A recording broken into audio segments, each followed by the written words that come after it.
Hi, my name is Emerson Young, and this is my final speech on our government's kryptonite, age. Thank you.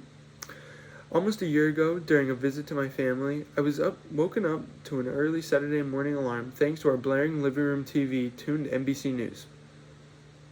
An unusual incident occurred during a news conference held by Senate Minority Leader Mitch McConnell.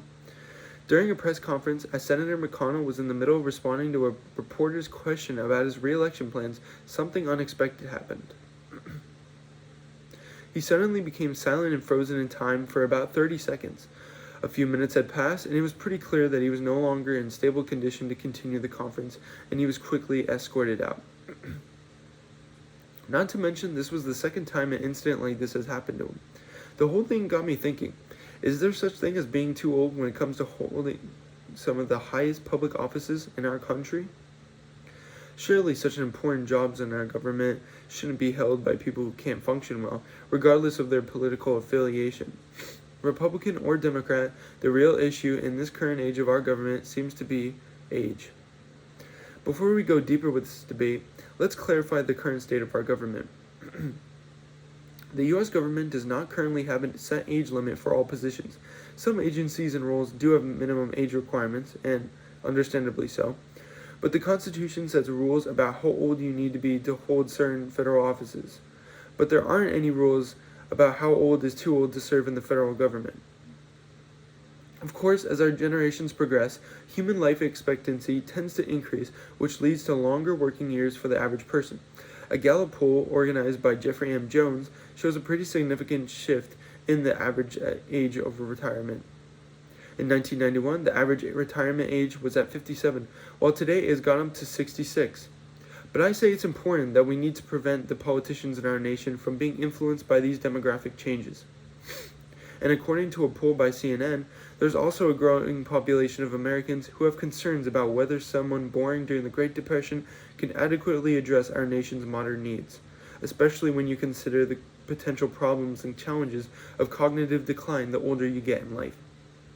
A pretty recent study by the Congressional Research Service shows that our current group of national lawmakers is the oldest it has ever been in 20 years.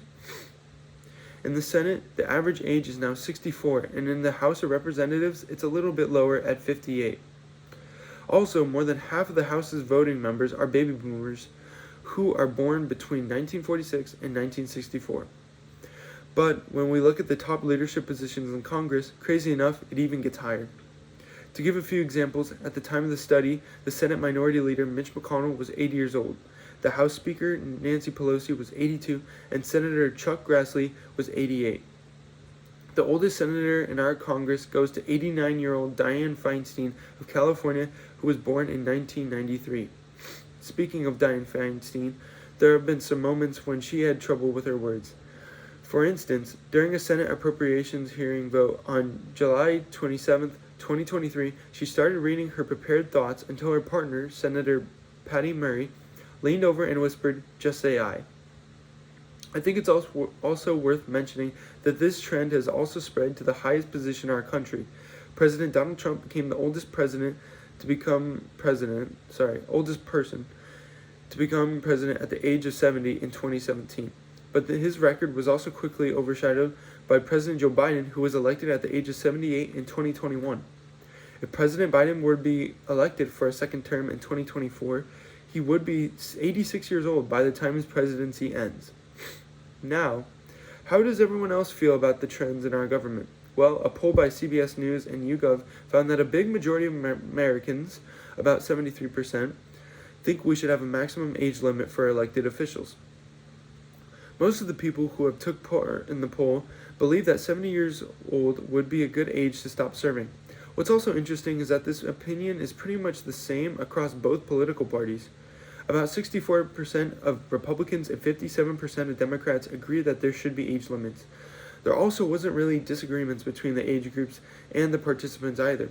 Young or old, around 74% of people over 65 and 68% of those between 18 and 29 years old think that we should have age limits for politicians. Even one of our former presidents, Jimmy Carter, shared his worries over the age of the presidential candidates in 2020 election. He said, "I hope there's an age limit.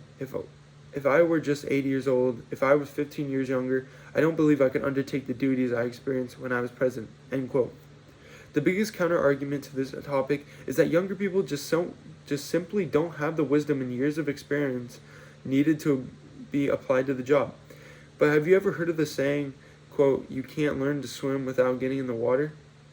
A straightforward solution and compromise to the situation would be to bring federal employees on board as early as possible. While they may not start with the most crucial roles in our country, beginning with minor positions that still expose them to the inner workings of the federal government is a good approach. With time and gradual exposure to the real-world problems of the federal government, the younger generation will become more prepared for significant responsibilities. I bring up this topic also to point out the importance of incorporating fresh perspectives from individuals born closer to our era. What I mean by this is that young people tend to be more in tune with our social and political environment, which is always constantly changing. I'm not saying that we need to wipe out our entire House of Representatives to consist of people 30 and under, but I think we need to bring down the averages shown in the data we discussed earlier. You can't argue in today's day and age that younger people have been at the center of driving social change, from starting and participating in the 2017 Women's March to advocating for Black Lives Matter after the murder of George Floyd. Politics to a lot of people can frequently be seen as some honorable service, but what a lot of people don't realize is that it's also a special privilege. People in our federal office hold a lot of power, not just over U.S. voters, but also people who can't vote in our elections, like those under 18 or people in other countries. Some issues we face, like climate change, nuclear war, and environmental pollution, can all impact life around the world for years to come for future generations. The most effective way to shape our future is by entrusting those who have the closest view to it. Given that minimum age minimums are already set for Congress and the presidency, shouldn't age maximums also be set up? This is a question that is still unanswered, and in a democracy, one day it will be up to the people to decide through their votes. Thank you.